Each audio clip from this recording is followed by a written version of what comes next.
Pernahkah Anda bertanya-tanya mengapa pohon disebut pohon? Atau mengapa rumah disebut rumah? Atau mengapa orang disebut orang? Kualitas-kualitas apakah yang harus dimiliki agar sesuatu itu bisa disebut pohon atau rumah? Ini adalah pertanyaan-pertanyaan rumit yang telah direnungkan oleh para filsuf selama ribuan tahun. Dan kita menghadapi pertanyaan serupa ketika kita mulai mempelajari teologi Kristen. Lagi pula, ada banyak sekali gereja yang akan kita anggap Kristen, namun banyak di antara gereja-gereja itu yang tidak sependapat mengenai banyak hal.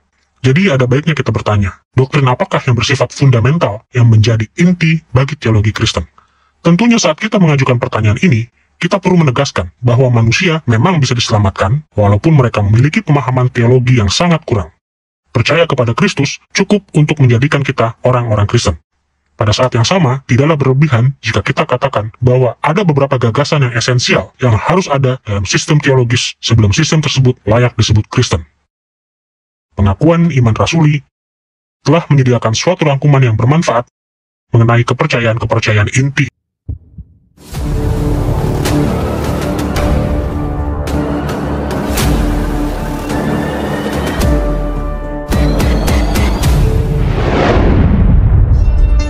Ini adalah pelajaran pertama dalam seri kita, Pengakuan Iman Rasuli.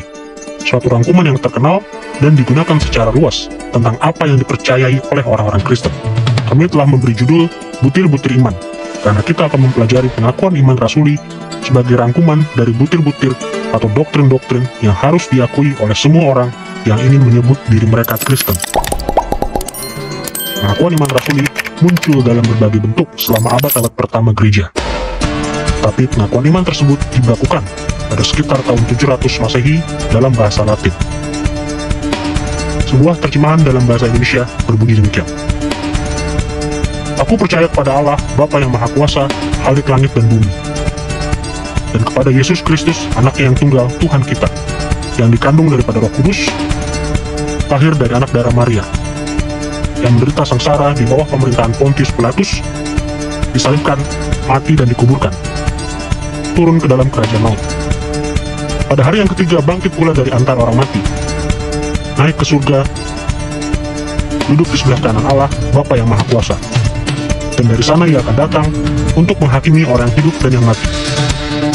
Aku percaya kepada Roh Kudus, gereja yang kudus dan am, persekutuan orang kudus, pengampunan dosa, kebangkitan tubuh, dan hidup yang kekal. Amin. Pembahasan kita mengenai pengakuan iman rasuli sebagai butir-butir iman akan dibagi ke dalam 3 bagian. Pertama, kita akan membahas sejarah dari pengakuan iman. Kedua, kita akan memberikan garis besar dari pernyataan-pernyataannya. Dan ketiga, kita akan memusatkan perhatian pada kepentingan dari doktrin-doktrinnya bagi kehidupan masa sekarang. Mari kita mulai dengan sejarah di balik pengakuan iman rasuli. Saat kita mencermati sejarah pengakuan iman rasuli, kita akan berkonsentrasi pada 2 hal. Di satu sisi, kita akan melihat perkembangan dari pengakuan iman itu dengan membahas hal-hal seperti penulisan dan tanggal penulisan. Dan di sisi lain, kita akan melihat tujuan dari pengakuan iman itu. Alasan mengapa gereja menganggap penting untuk membuat dan menggunakannya. Kita pertama-tama akan membahas perkembangan historis dari pengakuan iman rasuli. Pada masa yang lalu, ada kepercayaan dan ajaran bahwa pengakuan iman rasuli ditulis pada abad pertama oleh ke-12 rasul sendiri. Bahkan dikatakan bahwa setiap rasul memberikan satu pernyataan dari ke-12 pernyataan teologis yang berbeda itu. Meskipun begitu, hampir tidak ada bukti bahwa hal ini memang terjadi. Atau bahkan tidak ada bukti bahwa para rasul terlibat secara langsung dalam penulisan pengakuan iman itu. Tetapi jika para rasul bukanlah penulisnya, lalu siapa penulisnya? Pertanyaan tentang siapa yang menulis pengakuan iman rasuli merupakan pertanyaan yang tidak dapat dijawab karena kita tidak memiliki nama penulisnya. Namun, hampir dapat dipastikan bahwa setiap pertanyaan dalam pengakuan ini diajukan kepada para calon penerima baptisan pada masa sekitar 40 atau 50 tahun setelah Kristus. Jadi kepada calon penerima baptisan akan ditanyakan, apakah engkau percaya kepada Allah Bapa pencipta langit dan bumi? Kita mengetahui hal ini karena sekelompok orang yang secara khusus membicarakan pengalaman baptisan mereka selalu merujuk kepada berbagai pertanyaan ini. Dan pada tahun 200 Masehi, Tertullius, salah seorang bapak gereja, merujuk kepada apa yang disebut sebagai pengakuan iman Roma lama, yang hampir identik dengan pengakuan iman rasuli, di mana ia membuat rujukan itu dalam kaitannya dengan pertanyaan-pertanyaan baptisan. Apakah engkau percaya? Apakah engkau percaya? Rujukan pertama kepada pengakuan iman rasuli dibuat oleh seorang bernama Rufinus pada tahun 390 Masehi. Dan ia menceritakan kisah bahwa masing-masing dari ke-12 rasul, termasuk Matias yang menggantikan Yudas, memberikan salah satu pengakuan di dalam pengakuan iman itu. Sebenarnya tidak ada bukti ilmiah untuk teori tersebut, tapi gagasan bahwa sesungguhnya pengakuan-pengakuan ini ada hubungannya dengan para rasul sudah pasti memiliki landasan yang kuat. Di dalam tulisan-tulisan dari orang-orang Kristen mula-mula, ada banyak daftar tentang doktrin-doktrin utama yang menyerupai pengakuan iman rasuli. Di satu sisi terdapat kaidah-kaidah iman yang mendaftarkan secara lengkap dan menjelaskan kepercayaan-kepercayaan fundamental secara mendetail. Tulisan dari bapak-bapak gereja mula-mula mengindikasikan bahwa kaidah-kaidah iman yang tertulis ini adalah apa yang dipercayai oleh gereja-gereja yang memformulasikannya. Sebagai contoh, Origenes menyantumkan hal ini di bagian permulaan karyanya On First Principles. Dan Irenaeus mencantumkan salah satu kaidah iman dalam buku 1:10 dari karyanya yang terkenal, yaitu Against Heresies. Kaidah-kaidah iman seperti ini dimaksudkan untuk memelihara ajaran-ajaran gereja dan digunakan untuk melatih para anggotanya. Seringkali kaidah-kaidah ini berbeda-beda antara jemaat yang satu dengan jemaat lainnya. Secara umum, kaidah-kaidah ini mencakup pengakuan-pengakuan mengenai doktrin-doktrin penting dan juga ajaran-ajaran moral, bahkan tradisi-tradisi. Di sisi lain, beberapa daftar doktrin kuno yang sudah diformulasikan mengambil bentuk pengakuan-pengakuan iman. Ini merupakan daftar singkat yang merangkumkan bagian-bagian doktrin dari kaidah iman gereja, khususnya kepercayaan-kepercayaannya yang paling krusial.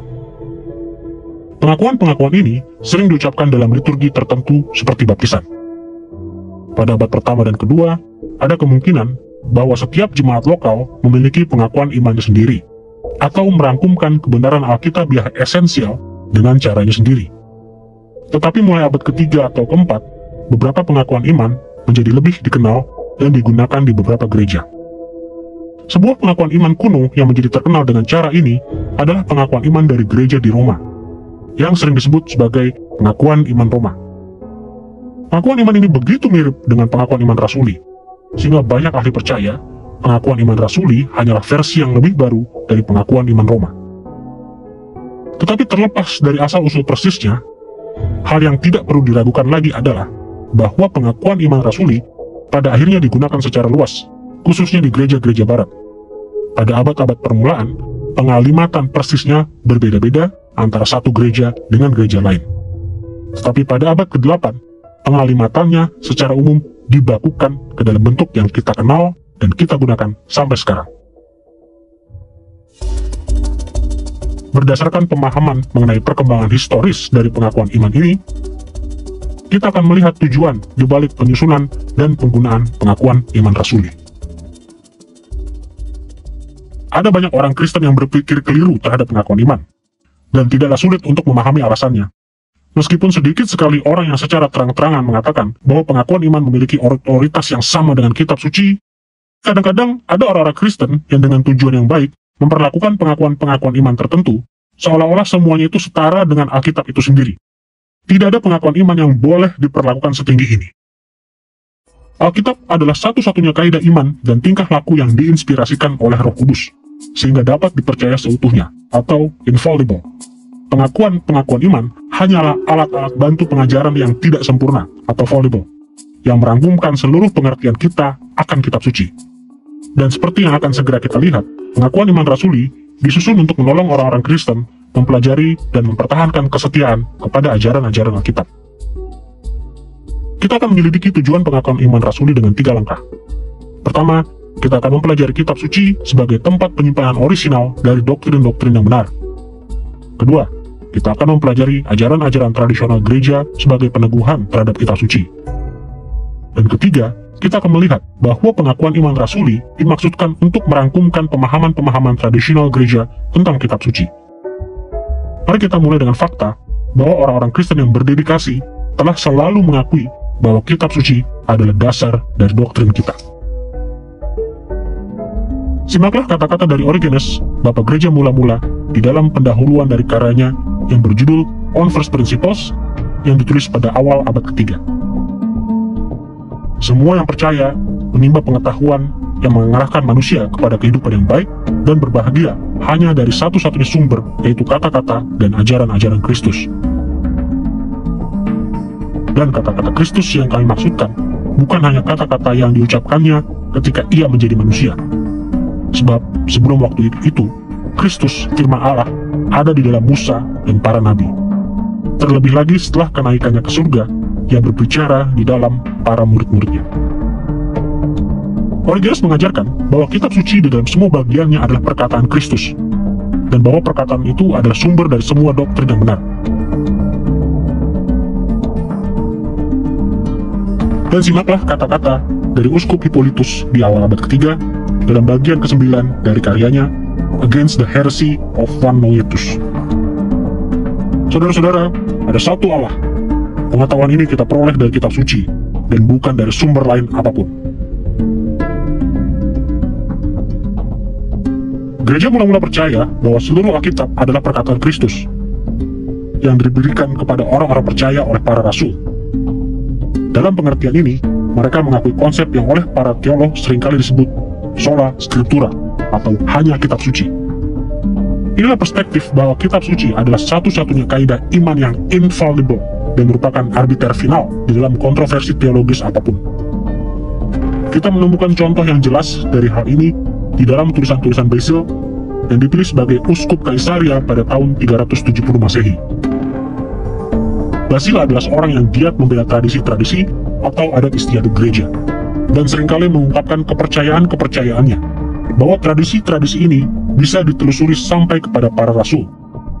Meskipun begitu, ketika ada pertanyaan tentang kebenaran dari tradisi-tradisi ini, ia berpaling kepada kitab suci sebagai otoritas finalnya. Simaklah kata-kata Basil dalam tulisannya Letter 189 yang ditulis kepada Eustathius sang tabib. Kiranya kitab suci yang diinspirasikan Allah itu yang memutuskan di antara kita, dan pada pihak mana ditemukan doktrin-doktrin yang selaras dengan firman Allah, maka pihak itulah yang akan dinyatakan benar. Di sini Basil mengakui bahwa beberapa gereja mengakui serangkaian gagasan yang menjadi kebiasaan di dalam kaidah iman mereka, sementara gereja-gereja lain memiliki adat istiadat yang bertentangan. Jadi ia berpaling kepada kitab suci sebagai otoritas tertinggi untuk menyelesaikan persoalan itu. Gereja mula-mula sangat bergantung pada kitab suci sebagai dasar dari semua doktrinnya. Tetapi mereka masih bergantung pada ajaran-ajaran tradisional gereja untuk merangkumkan dan melindungi ajaran-ajaran kitab suci. Memang wajar jika kita bertanya-tanya, mengapa gereja merasa sangat perlu untuk memelihara ajaran-ajaran tradisional. Tidakkah cukup untuk sekedar memelihara Alkitab dan membiarkan Alkitab berbicara mewakili dirinya sendiri? Memang ada kebutuhan untuk merumuskan pernyataan-pernyataan yang ringkas dan jelas mengenai apa yang dipercaya oleh gereja. Khususnya karena ada guru-guru palsu yang mengajarkan hal-hal yang tidak sejalan dengan apa yang diajarkan oleh Alkitab. Karena itu, untuk secara khusus merespon ajaran-ajaran sesat ini, gereja perlu memformulasikan suatu pernyataan yang merangkumkan dengan jelas apa yang dipercayainya. طبعا الكنيسة كان تقدر يكون عندها الكتاب المقدس يكون هو مصدر إيمانها. Gereja memiliki kitab suci sebagai dasar imannya. Tetapi tentu saja kitab suci jadi sangat panjang dan kemampuan membaca sangat terbatas. Jadi yang terbaik bagi gereja adalah merangkumkan doktrin-doktrin dasarnya ke dalam satu pengakuan iman dengan tujuan agar jemaat mengerti dan memahami iman tersebut tanpa perlu membaca seluruh Alkitab. Pengakuan iman rasuli secara khusus sangat penting, bahkan merupakan keharusan pada masa permulaan sejarah gereja, karena kanon kitab suci belum didaftarkan secara formal sampai sekitar tahun 397 Masehi.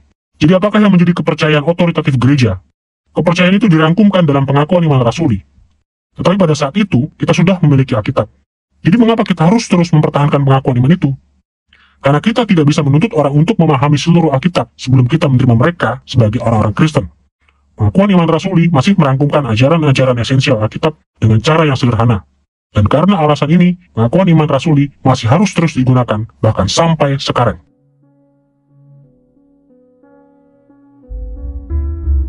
Guru-guru palsu menciptakan banyak masalah di dalam gereja. Beberapa bahkan menyangkal aspek-aspek sentral dari Injil itu sendiri. Untuk merespon keadaan-keadaan ini, para pemimpin Kristen yang saleh menciptakan rangkuman-rangkuman singkat tentang ajaran-ajaran sentral dari kitab suci, supaya semua orang Kristen bisa mengetahui dan mengakui konten dasar iman Kristen. Dengarkanlah cara Origenes menjelaskan masalah ini dalam bagian lereng dari pendahuluan untuk karyanya On First Principles. Ada banyak orang yang berpikir mereka memegang pandangan-pandangan Kristus, padahal sebagian dari mereka ini memiliki pikiran yang berbeda dengan para pendahulu mereka. Namun karena ajaran gereja yang diturunkan secara berurutan dari para rasul, dan yang tetap ada di dalam gereja-gereja sampai sekarang masih terpelihara, maka hanya ajaran itu saja yang seharusnya diterima dengan kebenaran yang sama sekali tidak berbeda dengan tradisi gerejawi dan kerasulan.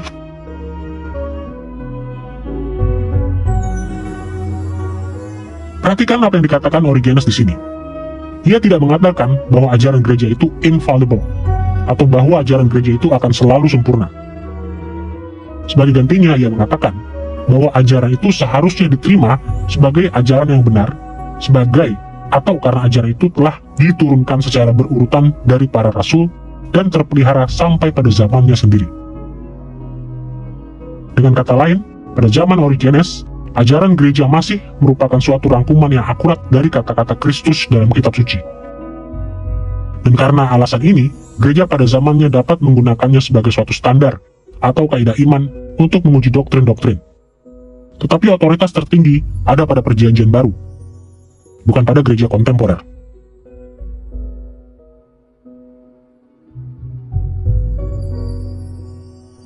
Kita dapat mengilustrasikan gagasan ini dengan membayangkan sebuah rantai yang terdiri dari beberapa mata rantai. Gereja mula-mula ingin berpegang teguh pada ajaran-ajaran Kristus yang bisa ditemukan dalam kitab suci. Ini menjadikan Kristus sebagai mata rantai yang pertama. Para rasul memiliki kontak langsung dengan Kristus dan diajar secara langsung olehnya. Jadi ajaran-ajaran mereka merupakan mata rantai kedua di dalam rantai tersebut. Para rasul itu kemudian memelihara apa yang mereka ketahui tentang Kristus di dalam kitab suci, sehingga menjadikan kitab suci sebagai mata rantai ketiga di dalam rantai tersebut. Masing-masing dari ketiga mata rantai itu bersifat sempurna dan tidak mengandung kesalahan atau infallible karena diawasi oleh Roh Kudus. Tetapi mata rantai yang keempat, yaitu ajaran-ajaran tradisional gereja, sifatnya berbeda. Transmisi dari adat istiadat ini tidaklah infallible. Roh Kudus tidak menjamin bahwa adat istiadat ini akan terbebas dari kesalahan. Bahkan, seperti yang telah kita lihat, adat istiadat dari beberapa gereja berkontradiksi dengan adat istiadat dari gereja lain. Sebagian dari ajaran-ajaran ini berkaitan dengan hal-hal praktis yang kurang penting, hal-hal yang tidak secara langsung dibahas di dalam kitab suci. Tetapi tradisi-tradisi lain merangkumkan makna asli dari kitab suci, khususnya dalam kaitannya dengan butir-butir iman yang utama, seperti yang terdapat dalam pengakuan iman rasuli. Bila menyangkut kepercayaan-kepercayaan sentral ini, tradisi-tradisi tersebut selama ini telah dikonfirmasi oleh banyak pemimpin gereja di banyak tempat di sepanjang sejarah. Terlebih lagi, tradisi-tradisi itu bisa diverifikasi dengan rujukan langsung kepada kitab suci. Itu sebabnya Origenes merasa yakin saat ia menyatakan ajaran-ajaran tradisional gereja sebagai suatu kaidah iman. Meskipun demikian, mata rantai ini tidaklah infallible. Selalu ada kemungkinan bagi gereja-gereja, bagi konsili-konsilinya, dan bagi orang-orang Kristen secara individu untuk melakukan kesalahan. Simaklah kata-kata Cyprianus, uskup dari Kartago pada abad ketiga, yang dituliskan dalam karyanya Epistle 73 untuk menentang doktrin-doktrin yang dipegang oleh Stefanus, uskup dari Roma. Juga tidak seharusnya tradisi yang telah menyusup di antara sebagian orang menghalangi kebenaran untuk tetap menang dan menaklukkan, sebab tradisi tanpa kebenaran adalah kesalahan kuno.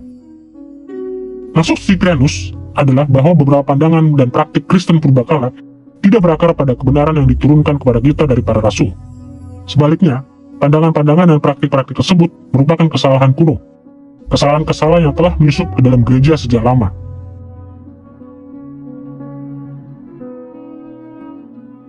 Bahkan persis masalah human fallibility atau potensi kesalahan manusia inilah yang membuat gereja harus mencatat kaidah imannya dalam bentuk tertulis.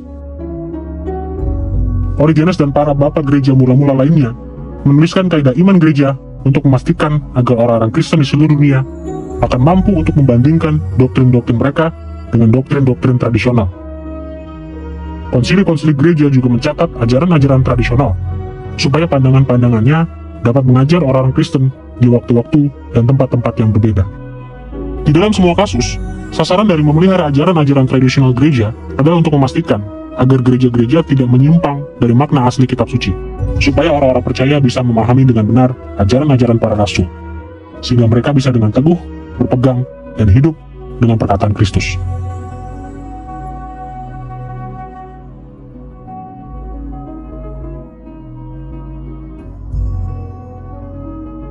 Alkitab adalah buku yang sangat besar, sehingga dalam nuansa tertentu, Anda tidak bisa begitu saja membiarkannya berbicara mewakili dirinya. Anda perlu memberikan rangkuman yang baik tentangnya. Bahkan di dalam Perjanjian Baru, terdapat serangan-serangan yang serius terhadap doktrin tentang siapa Kristus. Dan Anda bisa melihat para rasul berusaha untuk memberikan pembelaan dan berkata, tidak, inilah kebenarannya. Dan isu tersebut berlanjut sampai kepada abad kedua Masehi. Berapa tantangan serius terhadap doktrin tentang siapa Yesus dan terhadap natur Alkitab. Itu sebabnya mereka harus merangkumkan iman Alkitabiah seringkas, setajam, serta sependek mungkin. Dan usaha tersebut menghasilkan pengakuan iman rasuli. Hal penting yang perlu diingat adalah bahwa mereka sesungguhnya bukan sedang berusaha menambahi Alkitab. Mereka sedang berusaha menjelaskan dan menyimpulkan maknanya. Seperti yang dituliskan oleh Basil dalam karyanya On the Holy Spirit pada tahun 370 Masehi, apa yang dikatakan oleh para bapak kita katakan juga. Tetapi kita tidak hanya bersandar pada fakta bahwa apa yang dikatakan itu merupakan tradisi dari para bapak, sebab mereka juga mengikuti pengertian kitab suci. Kini kami perlu menyebutkan bahwa di dalam mempertahankan ajaran-ajaran tradisionalnya, gereja mula-mula tidak terlalu mengkhawatirkan pokok-pokok doktrin yang bersifat minor. Mereka berfokus pada kepercayaan-kepercayaan dan praktek-praktek fundamental yang bersifat sentral. Ini tampak jelas dari jenis-jenis argumen yang mereka sampaikan dalam tulisan-tulisan mereka, dan hal-hal yang mereka daftarkan dalam kaidah-kaidah iman tertulis mereka. Sebagai contoh, mereka menulis untuk melawan kaum dosetis yang menyangkal kemanusiaan Kristus. Mereka menulis untuk melawan kaum gnostik yang percaya bahwa Allah Perjanjian Lama itu jahat dan mengizinkan segala macam dosa kedagingan. Dan mereka menulis untuk melawan banyak ajaran sesat lainnya yang menyerang kepercayaan-kepercayaan dasar kitab suci. Setelah berbicara tentang kitab suci dan ajaran-ajaran tradisional gereja, kita siap untuk mempelajari bagaimana pengakuan iman rasuli rangkuman ajaran-ajaran tradisional gereja bagi orang-orang percaya secara individu. Seperti yang telah kita lihat, pengakuan iman rasuli digunakan secara luas untuk mengkonfirmasi bahwa orang-orang Kristen baru mempercayai ajaran-ajaran fundamental Alkitab.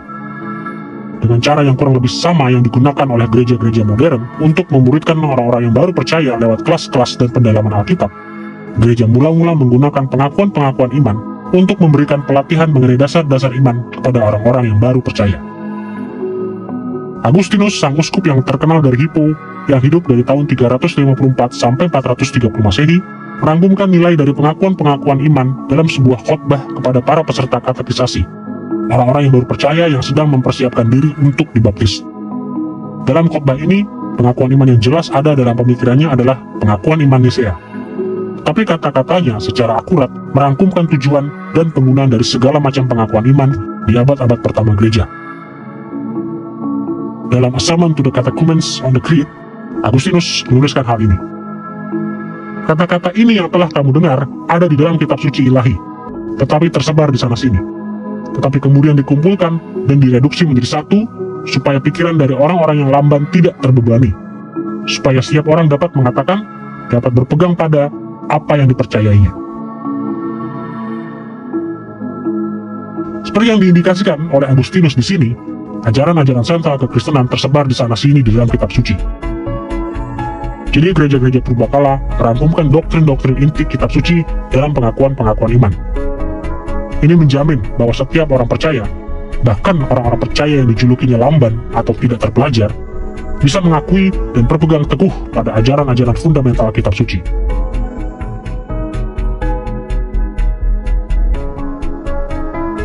Tentu saja, karena banyak jemaat telah memiliki pengakuan-pengakuan iman yang berbeda, ada kesan bahwa mereka juga memiliki standar-standar kepercayaan minimum yang berbeda. Beberapa gereja tidak menuntut pengertian yang memadai dari orang-orang yang baru percaya. Sedangkan yang lainnya menolak orang-orang percaya yang memiliki iman yang sejati, tetapi tidak memiliki pengetahuan teologis yang tinggi. Sebagai akibatnya, seseorang mungkin memenuhi persyaratan sebagai seorang percaya di dalam beberapa jemaat, tapi tidak di dalam jemaat-jemaat yang lain. Dan dengan mempertimbangkan perbedaan yang besar ini, gereja mula-mula melihat kebutuhan untuk sebuah pengakuan iman yang akan bisa diterima oleh setiap jemaat yang menyebut dirinya Kristen. Pengakuan iman rasuli menjadi pengakuan iman yang menonjol untuk mengisi kebutuhan ini. Isinya adalah pernyataan-pernyataan kepercayaan yang singkat dan lugas, yang bisa dan seharusnya dipahami oleh semua orang yang mengaku sebagai orang Kristen. Pengakuan iman rasuli sesungguhnya adalah suatu rangkuman naratif dari iman Kristen. Dan pengakuan iman ini menunjukkan fakta bahwa sekalipun kita percaya bahwa setiap perkataan Alkitab itu merupakan firman Allah yang inerran dan infallible, kita membutuhkan suatu rangkuman yang menolong orang untuk memahami apa yang merupakan esensi dari Injil. Pengakuan iman rasuli persis merupakan rangkuman seperti demikian. Pengakuan iman rasuli yang muncul pada masa yang begitu awal di dalam tradisi Kristen, yang menyatakan secara ringkas dan tajam ajaran para rasul, berdasarkan wahyu Kristus kepada mereka tentang esensi iman, aku percaya. Segala sesuatu mengalir dari situ. Dengan demikian, yang sangat penting di sini adalah bahwa pengakuan iman rasuli menolong kita untuk mengatakan segala sesuatu yang harus kita katakan agar kita bisa mengkomunikasikan Injil secara memadai. Kini, setelah kita membicarakan sejarah dari pengakuan iman rasuli, kita siap untuk mempelajari ikhtisar dari pengakuan-pengakuannya. Gambaran secara luas dari apa yang dipercaya orang Kristen bisa sama bergunanya pada masa kini seperti halnya pada masa abad-abad permulaan gereja. Selama bertahun-tahun, para teolog telah menjelaskan isi dari pengakuan iman rasuli dengan berbagai cara. Dalam pelajaran ini, kita akan mempelajari butir-butir iman dari pengakuan iman ini dari 3 perspektif. Pertama, kita akan membahas doktrin Allah itu sendiri. Kedua, kita akan membahas tentang gereja. Dan ketiga, kita akan membahas topik tentang keselamatan. Mari kita mulai dengan doktrin Allah dalam pengakuan iman rasuli. Doktrin Allah mutlak esensial bagi semua pemahaman kita yang berkenaan dengan teologi Kristen kita, iman Kristen kita, praktik Kristen kita. Segala sesuatu yang kita miliki yang berkenaan dengan cara kita memahami diri kita, memahami dunia, memahami makna dan tujuan, berakar pada pengertian kita tentang siapakah Allah itu. Setiap doktrin Kristen adalah doktrin keselamatan, gereja, akhir zaman, yang berkenaan dengan masa depan, semuanya berakar pada dan dilandaskan pada Allah yang ada, pada Allah yang Tritunggal. Semua pengharapan kita dan keyakinan kita dalam hidup ini, semua yang kita pikirkan yang berkenaan dengan keselamatan kita dan pengampunan atas dosa-dosa kita, semuanya berakar pada Allah yang telah merencanakan semua itu. Allah yang telah melaksanakan kehendaknya dan maksudnya, dan Allah yang akan mengakhirinya dalam rangka menggenapi rencananya. Jadi, segala sesuatu kembali kepada pemikiran kita tentang siapakah Allah itu. Ada 2 aspek utama dari doktrin Allah yang muncul dalam pengakuan iman rasuli. Pertama, pengakuan iman itu dibangun di atas kepercayaan bahwa keberadaan Allah adalah Tritunggal. Dan kedua, pengakuan iman tersebut membuat pernyataan-pernyataan tentang 3 pribadi Allah yang berbeda, yaitu Bapa, Anak, dan Roh Kudus. Mari kita pertama-tama membahas Tritunggal. Anda akan melihat bahwa pengakuan iman rasuli terbagi dalam 3 bagian utama, yang masing-masing diawali dengan pernyataan, aku percaya. Bagian yang pertama berbicara tentang kepercayaan kepada Allah Bapa. Bagian kedua berbicara tentang kepercayaan kepada Yesus Kristus, Anaknya yang tunggal, Tuhan kita. Dan bagian ketiga merangkumkan kepercayaan kepada Roh Kudus dan mendaftarkan pelayanan-pelayanan aktifnya.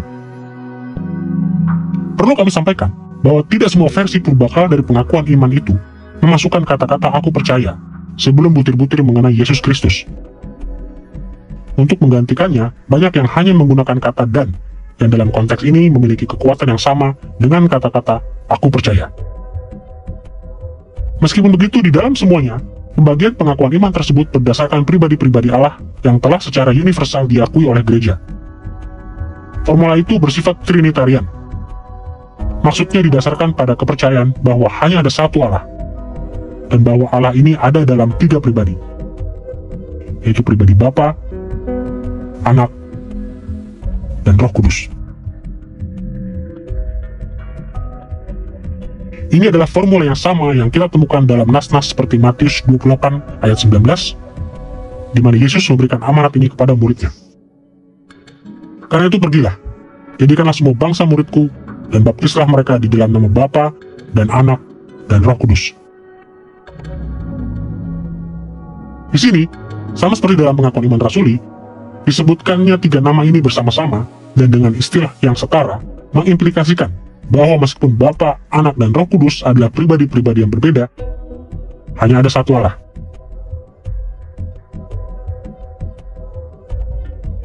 Memang benar bahwa pengakuan iman rasuli tidak secara spesifik menyebutkan kata Tritunggal atau menguraikan detail-detailnya.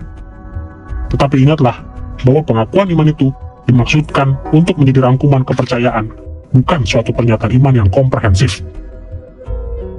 Dan ketika pengakuan iman itu digunakan di dalam liturgi gereja, setiap orang di dalam gereja tahu bahwa menyebutkan ketiga pribadi Allah ini dengan cara ini berarti menyiratkan konsep Tritunggal. Memang tidak setiap orang Kristen memahami sepenuhnya makna dari kata Tritunggal. Jadi kami harus berhenti sejenak untuk menjelaskannya. Tritunggal umumnya dijelaskan demikian. Allah memiliki 3 pribadi, tetapi hanya satu esensi. Dengan istilah pribadi yang kami maksudkan adalah kepribadian yang berbeda dan mengenal dirinya secara sempurna atau self-aware.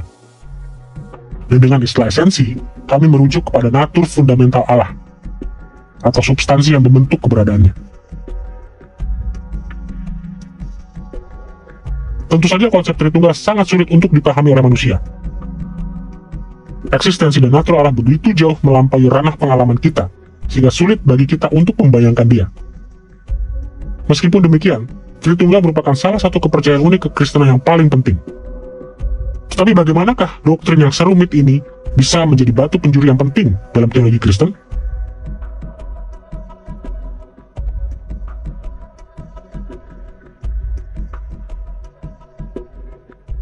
Tritunggal adalah sesuatu yang Anda temukan ketika Anda membaca Alkitab secara holistik. Anda datang dan Anda melihat bahwa Bapa jelas-jelas adalah Allah, dan Anak jelas-jelas adalah Allah, dan Roh Kudus jelas-jelas adalah Allah, di dalam pribadi-pribadi mereka yang berbeda.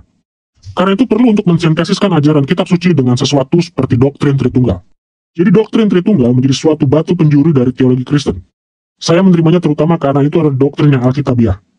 Nah, kita perlu berhati-hati dalam memahaminya, karena kata Tritunggal tidak ada dalam kitab suci. Tetapi konsepnya ada. Jadi gabungan menyeluruh dari ajaran Alkitabiah, apa yang diajarkan kitab suci tentang siapa Allah, bahwa dia itu satu, bahwa Bapa adalah Allah, bahwa Anak adalah Allah, dan bahwa Roh adalah Allah. Ketiga digabungkan menjadi satu di dalam satu paket lengkap Alkitab, menghasilkan atau membenarkan konklusi bahwa Allah adalah suatu ketritunggalan dari pribadi-pribadi. Jadi ketika kita mengatakan bahwa Allah terdiri dari satu esensi, kita sedang mempertahankan kebenaran Alkitabiah bahwa hanya ada satu Allah. Dan kita sedang berusaha menjelaskan bagaimana 3 pribadi yang terpisah bisa merupakan Allah yang satu. Kita menggunakan istilah esensi untuk merujuk kepada hal yang sama-sama sepenuhnya dimiliki oleh masing-masing dari ketiga pribadi ini. Padahal, atau keberadaan yang secara persis dimiliki oleh Bapa, seperti halnya oleh Anak, dan juga oleh Roh Kudus. Dan ketika kita mengatakan bahwa Allah ada di dalam 3 pribadi, kita sedang mempertahankan kebenaran Alkitabiah, bahwa Bapa, Anak, dan Roh Kudus berbeda satu sama lain. Mereka adalah pribadi-pribadi yang terpisah, yang saling berkomunikasi, saling berinteraksi, dan saling terlibat dalam relasi satu sama lain. Dalam banyak hal, konsep Tritunggal adalah suatu misteri besar. Tetapi konsep tersebut juga merupakan rangkuman yang akurat dari banyak pengajaran Alkitab mengenai natur dari Allah kita yang luar biasa. Ada banyak alasan yang menjadikan konsep Tritunggal sangat penting bagi teologi Kristen. Sebagai contoh, konsep itu membela kepercayaan kita bahwa Yesus adalah Allah, dan bahwa Yesus bukan semata-mata Bapa yang menyamar. Konsep tersebut juga menjelaskan mengapa kita mengakui monoteisme, menyembah hanya satu Allah, walaupun kita menyembah dan berdoa kepada 3 pribadi, Bapa, Anak, dan Roh Kudus. Lebih dari itu, konsep tersebut menolong kita untuk memberikan penghormatan yang selayaknya kepada semua pribadi Allah. Dan konsep itu menghibur kita dengan pengetahuan bahwa kehadiran dan pertolongan dari pribadi Allah yang manapun merupakan kehadiran dan pertolongan dari Allah sendiri. Bahkan, kepercayaan kepada Tritunggal sifatnya begitu mendasar bagi begitu banyak konsep Kristen lainnya, sehingga sulit untuk membayangkan kekristenan historis tanpa konsep tersebut. Setelah membahas doktrin Allah dalam pengakuan iman rasuli dalam kaitannya dengan Tritunggal, kita siap untuk mempelajari pernyataan-pernyataan yang diberikannya mengenai masing-masing dari ketiga pribadi Allah yang berbeda satu sama lain. Mengenai Bapa, pengakuan iman tersebut menyatakan bahwa Dia memiliki sifat maha kuasa dan menyebutkan fakta historis bahwa Dia adalah pencipta langit dan bumi. Nah, sudah pasti Allah memiliki jauh lebih banyak atribut selain kuasanya dan kedaulatannya yang tidak terbatas. Dan Dia telah melakukan perbuatan-perbuatan yang jauh lebih mencengangkan selain menciptakan dunia. Dan dalam beberapa pengertian yang penting, deskripsi dari pengakuan iman tersebut tentang Bapa bahkan tidak membedakan kekristenan dengan agama-agama lain, yang juga mungkin mengungkapkan kepercayaan kepada pencipta ilahi yang berdaulat. Tetapi, gereja mula-mula merasa bahwa pernyataan-pernyataan ini sudah cukup untuk mendemonstrasikan bahwa kepercayaan seseorang tentang Bapa berpadanan dengan kekristenan. Dan mereka mengandalkan pernyataan-pernyataan lain di dalam pengakuan iman itu untuk membedakan kekristenan dengan agama-agama di sekitarnya. Sebagai contoh, pengakuan iman itu lebih banyak berbicara tentang Sang Anak, Yesus Kristus, meskipun pengakuan iman itu tidak menjelaskan atribut apapun darinya. Pengakuan iman itu menyebutkan beberapa detail tentang kehidupan dan pelayanannya di dunia. Detail-detail yang akan disangkal oleh orang-orang di luar gereja. Pengakuan iman itu menyebutkan inkarnasi Yesus, kedatangannya ke bumi sebagai seorang bayi manusia, dan menjalani kehidupan seorang manusia sejati. Dan juga berbicara tentang penderitaan, kematian, penguburan, kebangkitan, dan kenaikannya ke surga. Kitab suci menceritakan kepada kita bahwa orang-orang yang tidak percaya menyangkal fakta-fakta dasar ini sejak kejadiannya. Bahkan kini banyak sejarawan dan teolog liberal menyangkal fakta-fakta ini, seperti juga banyak bidat Kristen dan agama sesat. Sebagai contoh, Islam mengakui bahwa Yesus adalah Nabi Allah yang sejati. Tetapi Islam bersikeras bahwa Ia tidak pernah disalibkan atau dibangkitkan, dan Islam menyangkal keilahiannya.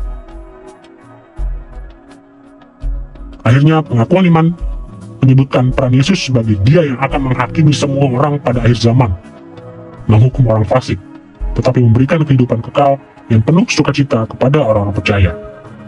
Mengenai Roh Kudus, pengakuan iman itu menyatakan bahwa oleh Dia, Sang Anak darah Maria mengandung Yesus. Selain itu, pengakuan iman tersebut hanya menegaskan keberadaannya sebagai pribadi Allah yang berbeda. Meskipun begitu, secara implisit pengakuan iman itu mengasosiasikan Roh Kudus dengan gereja dan dengan pengalaman keselamatan kita, baik di masa sekarang maupun di masa yang akan datang. Kami akan lebih banyak membahas tentang masing-masing pribadi Allah dalam pelajaran-pelajaran berikut. Jadi untuk sekarang ini, kami hanya akan menunjukkan bahwa pengakuan iman tersebut tidak hanya bermaksud untuk mengakui Trinitarianisme, tetapi juga bermaksud untuk membicarakan setiap pribadi Tritunggal dengan cara-cara yang bersifat sentral bagi iman Kristen.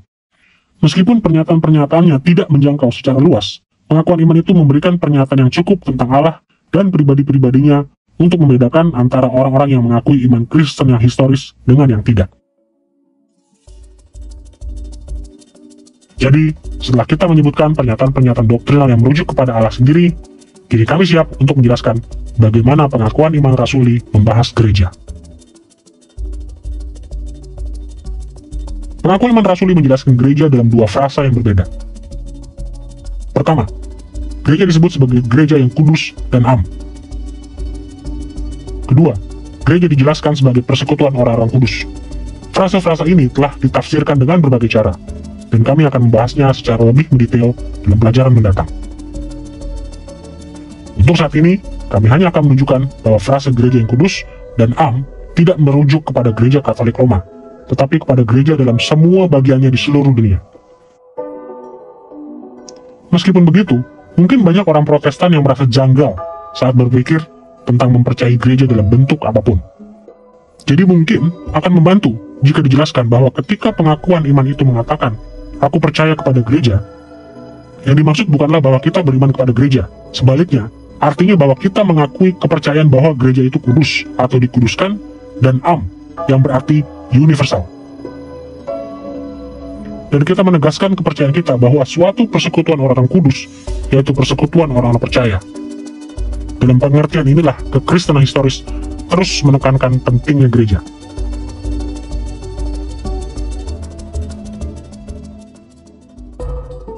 Dalam pelajaran ini, kita hanya akan memfokuskan pada dua aspek gereja yang bersifat sentral bagi butir-butir iman dalam pengakuan iman rasuli. Yang pertama, kita akan membahas partisipasi dalam gereja, dan yang kedua, kita akan membahas pemeliharaan doktrinal oleh gereja. Mari kita mulai dengan partisipasi di dalam gereja.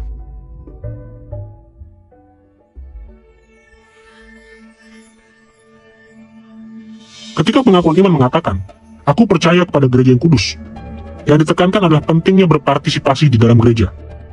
Tentu saja di dalam sejarah gereja Kristen, sudah ada banyak orang yang ingin memiliki Allah sebagai Bapa mereka, Yesus sebagai Tuhan mereka, dan Roh Kudus sebagai pembela mereka. Tetapi yang tidak ingin menjadi bagian dari gereja yang kelihatan, perhimpunan umat Allah.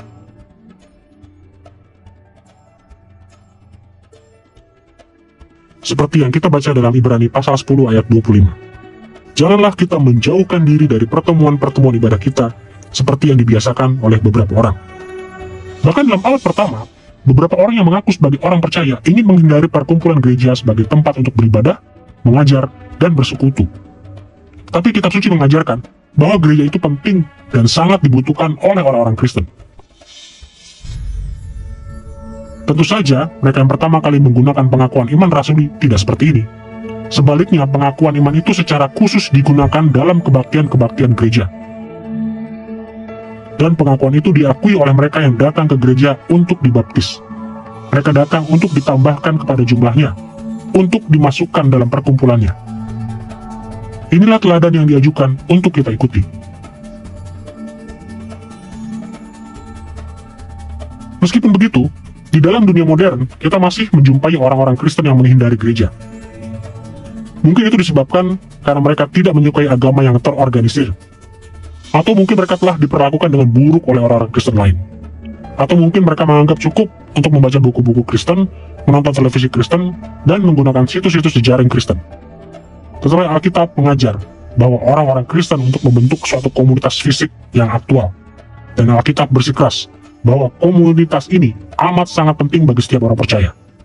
Komunitas ini tidak dibatasi kepada persekutuan rohani, meskipun memang benar bahwa orang-orang Kristen memiliki persekutuan rohani dengan satu sama lain melalui Kristus dan Roh-Nya.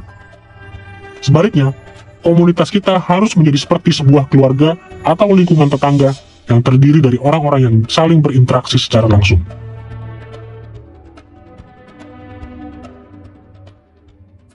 Dengan mengingat pentingnya partisipasi di dalam gereja, kita akan beralih kepada pemeliharaan doktrinal oleh dan di dalam gereja.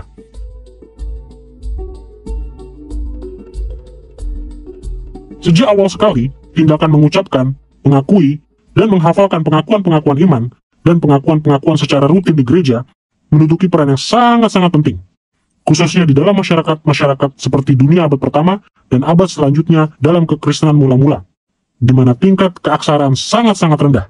Jadi, sangat sedikit orang yang bisa membaca, dan bahkan di antara mereka yang bisa membaca, sangat sedikit yang akan pernah membaca Alkitab. Dengan demikian, mengucapkan secara rutin pengakuan-pengakuan iman ini di depan umum, di dalam kebaktian, sekali lagi memainkan peran yang sangat penting dalam menyediakan parameter atau apa yang bisa kita sebut sebagai kaidah iman, atau suatu pedoman untuk apa yang merupakan pengertian yang tepat dari seluruh kitab suci. Seperti yang telah kami sebutkan, ketika kita membicarakan tentang kaidah-kaidah iman, gereja tidaklah infallible, dan pengakuan iman rasuli tidak mendorong kita untuk mempercayai apa saja yang diajarkan oleh gereja lokal kita. Sebaliknya, pengakuan iman tersebut hanya menegaskan fakta bahwa Kristus menunjuk gerejanya, salah satunya untuk melindungi dan memproklamasikan Injil dan kebenaran-kebenaran lain. Dengarkanlah cara Yudas saudara Yesus menulis tentang misi gereja dalam ayat 3 dan ayat 4 dari surat kirimannya. Saudara-saudaraku yang kekasih, sementara aku bersungguh-sungguh berusaha menulis kepada kamu tentang keselamatan kita bersama, Aku merasa terdorong untuk menulis ini kepada kamu dan menasihati kamu, supaya kamu tetap berjuang untuk mempertahankan iman yang telah disampaikan kepada orang-orang kudus. Sebab ternyata ada orang tertentu yang telah masuk menyelusup di tengah-tengah kamu, yaitu orang-orang yang telah lama ditentukan untuk dihukum. Mereka adalah orang-orang fasik yang menyalahgunakan kasih karunia Allah kita untuk melampiaskan hawa nafsu mereka dan yang menyangkal satu-satunya penguasa dan Tuhan kita, Yesus Kristus. Menurut Yudas, bagian dari tugas gereja adalah untuk mempertahankan iman, untuk melindungi kebenaran-kebenaran dan kepercayaan-kepercayaan yang telah dipercayakan kepadanya, untuk melawan mereka yang mengajarkan ajaran-ajaran dan praktik-praktik yang sesat. Kini seharusnya jelas bagi sebagian besar dari kita bahwa ada banyak ajaran sesat di berbagai bagian gereja saat ini. Dan ada banyak praktek-praktek yang berdosa juga. Meskipun begitu, Allah tidak pernah menarik kembali tugas gereja atau mengumumkan bahwa suatu kelompok lain atau individu lain harus mengambil alih tugas untuk melindungi doktrin yang sejati. Tugas melindungi kebenaran masih menjadi tugas gereja. Dan gereja masih berusaha untuk melaksanakan tugasnya. Kadang-kadang kita melakukannya dengan lebih baik ketimbang yang lainnya. Beberapa dari teologi kita setia kepada kitab suci, tetapi bagian-bagian lain di dalamnya perlu diperbaiki, atau bahkan diubah semuanya. Dan hal ini akan selalu terjadi. Tetapi untuk tujuan kita dalam pelajaran ini, hal yang ingin kami sampaikan adalah ini. Kita tidak boleh menyerah. Kita harus terus berusaha untuk memelihara doktrin di dalam gereja. Dan jika kita meninggalkan panggilan ini, kita sedang menyangkali suatu butir sentral dari iman Kristen historis. Aku percaya kepada gereja.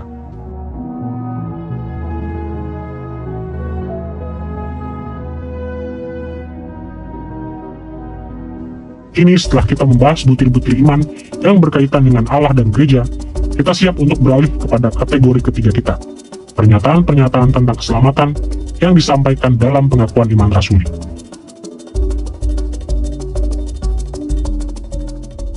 Mendekati bagian akhirnya, pengakuan iman rasuli banyak membahas tentang keselamatan. Beberapa orang bertanya-tanya, mengapa pembahasan itu ditempatkan di bagian akhir dan bukan di bagian lain? Dan tentu saja pengakuan iman itu sendiri tidak menjelaskan alasannya.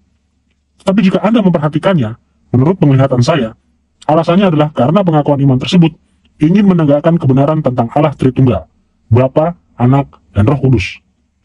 Untuk memastikan bahwa pengalaman keselamatan itu bersumber dari Allah Tritunggal, dan bukan dari rancangan atau sistem apapun dari manusia. Pengenalan akan siapa Allah Bapa, Allah Anak, dan Allah Roh Kudus itu menuntun kita kepada undangan dan janji bahwa kita bisa diselamatkan jika kita mengakui dosa-dosa kita. Jadi menurut saya, pernyataan-pernyataan itu ditempatkan di bagian akhir untuk menunjukkan bahwa buah dari hubungan kita dengan Allah berakar pada siapakah Allah itu di dalam ketritunggalan tersebut. Tiga butir terakhir di dalam pengakuan iman tersebut membahas aspek-aspek keselamatan. Secara spesifik, pernyataan-pernyataan itu menyebutkan tentang pengampunan dosa, kebangkitan tubuh, dan hidup yang kekal. Dalam teologi sistematika tradisional, kebangkitan dan hidup yang kekal juga dibahas di dalam konteks eskatologi, doktrin tentang akhir zaman. Tetapi untuk menyederhanakan, kami hanya akan membahasnya dalam konteks keselamatan. Semua orang Kristen percaya pada pengampunan dosa melalui karya penebusan Yesus Kristus. Kita percaya bahwa jika kita mengakui dan bertobat dari dosa-dosa kita, Allah tidak akan menghukum kita di dalam neraka karena dosa-dosa kita.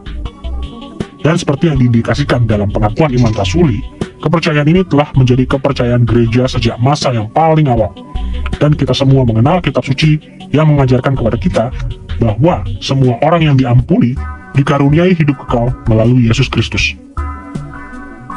Sebagai contoh, Yohanes pasal 3 ayat 16-18 menguatkan kita dengan kata-kata ini. Karena begitu besar kasih Allah akan dunia ini, sehingga ia telah mengaruniakan anaknya yang tunggal, supaya setiap orang yang percaya kepadanya tidak akan binasa, melainkan beroleh hidup yang kekal. Barang siapa percaya kepadanya, ia tidak akan dihukum. Hidup yang kekal adalah milik setiap orang percaya.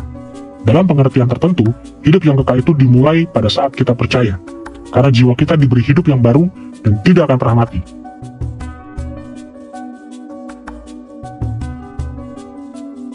Tetapi natur dari hidup kekal yang ditegaskan di dalam pengakuan iman itu, kadang-kadang membuat orang-orang Kristen modern terkejut.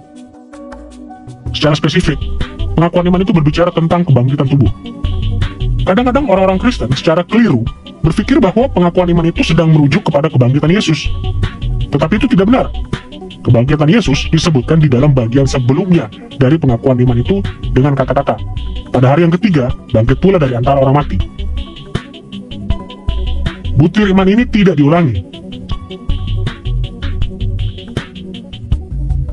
Sebaliknya, ketika pengakuan iman itu berbicara tentang kebangkitan orang mati, rujukannya adalah kepada ajaran Alkitabiah bahwa semua orang akan dibangkitkan pada hari penghakiman, dan bahwa mereka akan menuju pada nasib kekal mereka, bukan sebagai roh-roh yang tidak memiliki tubuh, melainkan sebagai makhluk-makhluk jasmani yang memiliki tubuh. Inilah pengajaran yang konsisten dari kitab suci, dan pengajaran ini telah menjadi suatu butir iman di dalam gereja selama ribuan tahun. Seperti yang Yesus ajarkan dalam Yohanes 5 ayat 28-29.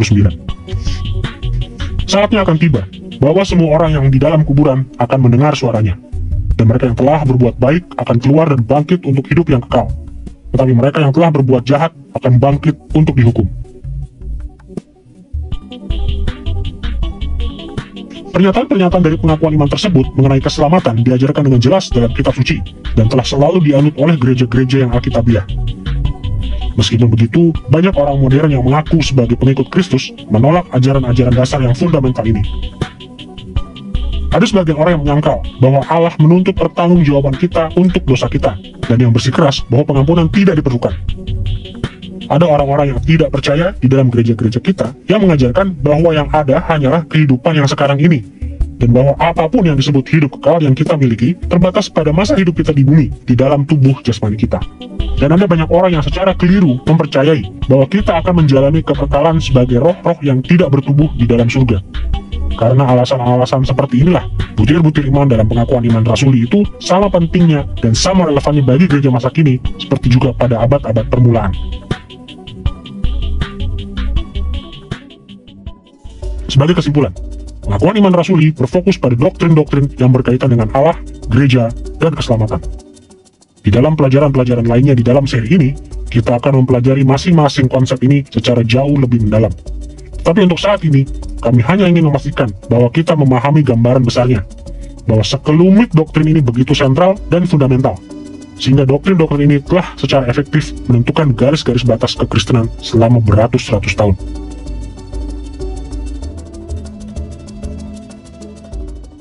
Sejauh ini, di dalam pembahasan kita mengenai pengakuan iman rasuli sebagai butir-butir iman, kami telah membicarakan tentang sejarah pengakuan iman tersebut, dan menyajikan ikhtisar tentang teologinya. Kami siap untuk beralih kepada topik besar kami yang ketiga, kepentingan yang konstan dari butir-butir iman yang didaftarkan dalam pengakuan iman rasuli.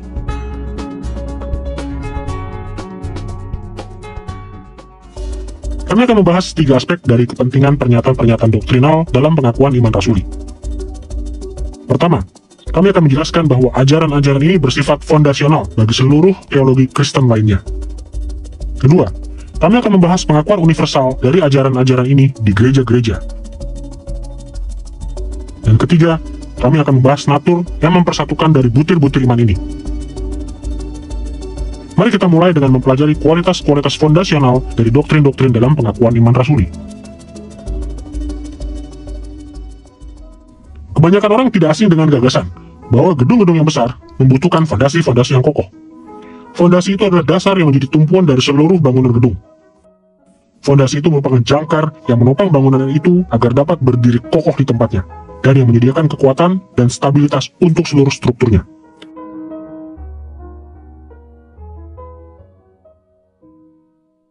Dalam Efesus pasal 2 ayat 19-21, Paulus berbicara tentang gereja sebagai bangunan yang didirikan di atas para rasul dan para nabi. Dengarkanlah kata-katanya dalam bagian itu. Kamu adalah anggota-anggota keluarga Allah yang dibangun di atas dasar para rasul dan para nabi, dengan Kristus Yesus sendiri sebagai batu penjuru utama. Di dalam Dia, seluruh bangunan itu dipersatukan dan didirikan untuk menjadi tempat kediaman yang kudus di dalam Tuhan. Tanpa suatu fondasi yang kokoh dan sejati, gereja tidak bisa dibangun dengan cara yang memuliakan Allah. Dan dengan cara yang sama, Teologi Kristen harus dibangun di atas doktrin-doktrin dan prinsip-prinsip yang sejati agar memuliakan Allah dan bermanfaat bagi umatnya. Sama seperti Yesus adalah batu penjuru gereja, ajaran-ajarannya adalah batu penjuru teologi. Dan sama seperti para rasul dan para nabi menjadi fondasi gereja dengan memperkenalkan Kristus kepada dunia, pengakuan iman rasuli merupakan fondasi dari teologi, karena memperkenalkan kita kepada ajaran-ajaran para rasul yang dicatat dalam kitab suci. Hal yang indah dari pengakuan iman rasuli adalah bahwa pengakuan iman rasuli merangkumkan dengan begitu baik doktrin-doktrin dasar Kristen yang esensial, yang harus diakui oleh setiap orang Kristen di dalam berbagai dominasi yang kita miliki saat ini. Siapakah Allah, siapakah Tuhan Yesus Kristus, karya Roh Kudus, dan bagaimana perwujudannya di dalam doktrin keselamatan, gereja, sampai kepada penghakiman terakhir, dan kemudian kedatangan Tuhan Yesus Kristus yang kedua. Anda tidak bisa benar-benar memiliki iman Kristen tanpa doktrin-doktrin kunci yang esensial ini. Kita akan membahas natur fondasional dari pengakuan iman rasuli dalam dua bagian. Pertama-tama, kita akan melihat bagaimana pengakuan itu menyediakan standar untuk menilai doktrin-doktrin lain. Dan kedua, kita akan membicarakan bagaimana pengakuan itu berfungsi sebagai dasar logika untuk membangun doktrin-doktrin lain. Mari kita mulai dengan pengakuan iman rasuli sebagai suatu standar teologis. Pengakuan iman rasuli berfungsi sebagai suatu standar doktrinal, karena pengakuan tersebut memaparkan beberapa konsep kekristenan yang paling besar dan paling penting. Konsep-konsep ini diajarkan dengan begitu jelas di dalam kitab suci, sehingga harus diakui dan dianut oleh semua orang. Seperti yang telah kami katakan sebelumnya dalam pelajaran ini, ajaran-ajaran ini bersifat esensial bagi kekristenan. Karena itu, setiap doktrin lain yang kita anut harus berpadanan dengan doktrin-doktrin ini. Kita tidak bisa menerima konsep apapun yang berkontradiksi dengan ajaran-ajaran esensial ini.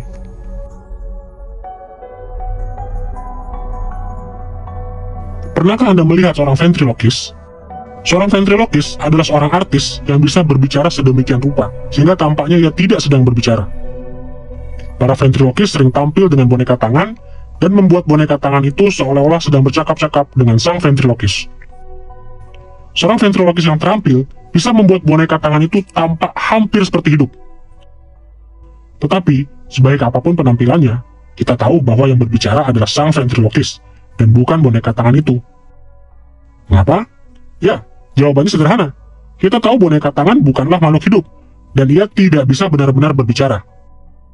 Jadi ketika kita mengamati sebuah boneka tangan yang seolah-olah berbicara, kita menilai pengalaman kita berdasarkan standar tentang apa yang kita ketahui benar.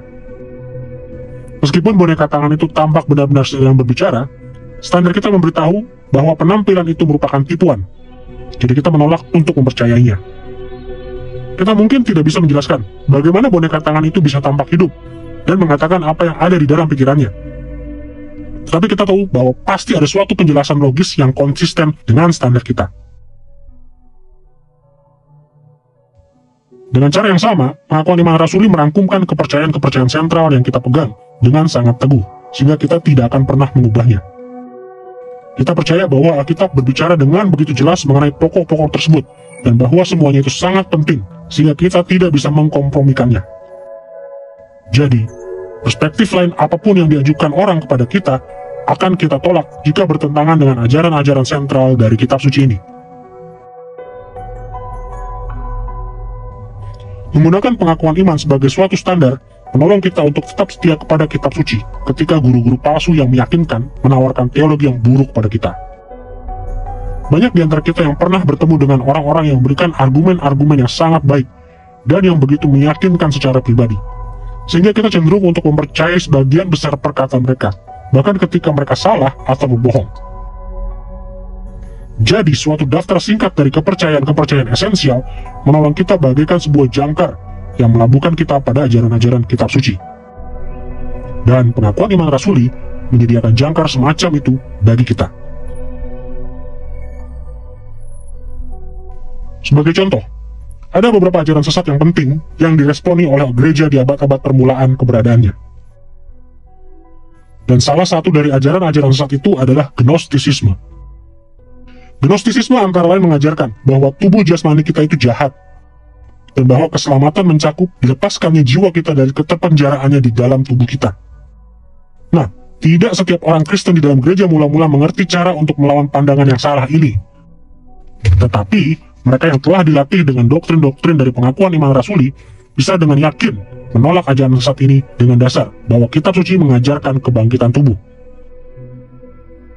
Maksudnya, kitab suci mengajarkan bahwa Yesus datang untuk menebus kita sebagai pribadi-pribadi yang utuh, yang tidak hanya mencakup jiwa kita, tetapi juga tubuh kita. Banyak di antara kita yang telah dibingungkan oleh argumen-argumen yang cerdik, atau yang telah disesatkan oleh data yang salah, atau yang diselewengkan. Nah, kita tidak selalu bisa menjelaskan apa yang salah dengan argumen-argumen dan kesimpulan-kesimpulan itu. Tetapi tetap saja kita bisa dengan yakin menolak hal-hal yang bertentangan dengan pengakuan iman rasuli. Karena kita tahu bahwa pengakuan iman itu setia kepada kitab suci.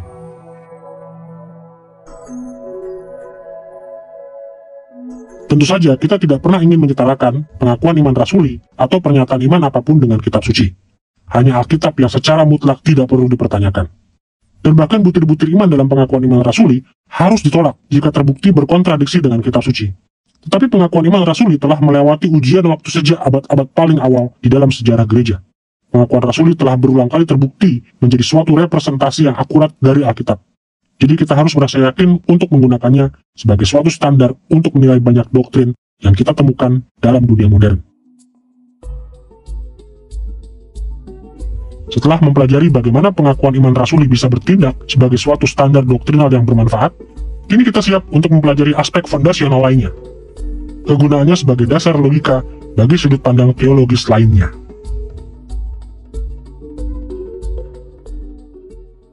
Hubungan logika di antara beberapa konsep mirip dengan hubungan antara sungai dengan sumber alirannya. Secara logika, konsep-konsep dasar bagaikan sumber aliran sungai. Konsep-konsep dasar itu menjadi sumber dari konsep-konsep lainnya. Dan konsep-konsep yang bergantung secara logika adalah bagaikan sungai yang mengalir secara alamiah dari sumber aliran tersebut. Jadi, ketika kita mengatakan bahwa suatu konsep berfungsi sebagai dasar logika bagi konsep yang lain, yang kita maksudkan adalah bahwa kita bisa menciptakan suatu argumen rasional yang bergerak dari konsep dasar logikanya kepada penetapan konsep-konsep lain yang bergantung secara logika. Sebagai contoh, pengakuan iman rasuli sedikit sekali berbicara secara eksplisit tentang Allah Bapa. Yang dikatakannya hanyalah, aku percaya kepada Allah, Bapa yang Maha Kuasa, Khalik langit dan bumi. Tetapi doktrin-doktrin ini membentuk dasar logika bagi banyak hal lain yang kita percayai tentang Bapa. Sebagai contoh, dengan dasar Allah sebagai Khalik langit dan bumi, kita juga dengan tepat mempercayai bahwa Ia memiliki otoritas atas langit dan bumi, dan bahwa ciptaan yang semula itu baik, dan bahwa kita bisa mempelajari hal-hal lain tentang Allah dengan melihat kepada alam. Kita bisa mengilustrasikan nilai dari doktrin-doktrin dasar logika dengan memperhatikan sebatang pohon. Kita bisa membayangkan tanahnya sebagai kitab suci, dengan pohon teologi yang tumbuh dari situ. Batang-batang itu dan cabang-cabang utamanya mewakili doktrin-doktrin yang paling dasar.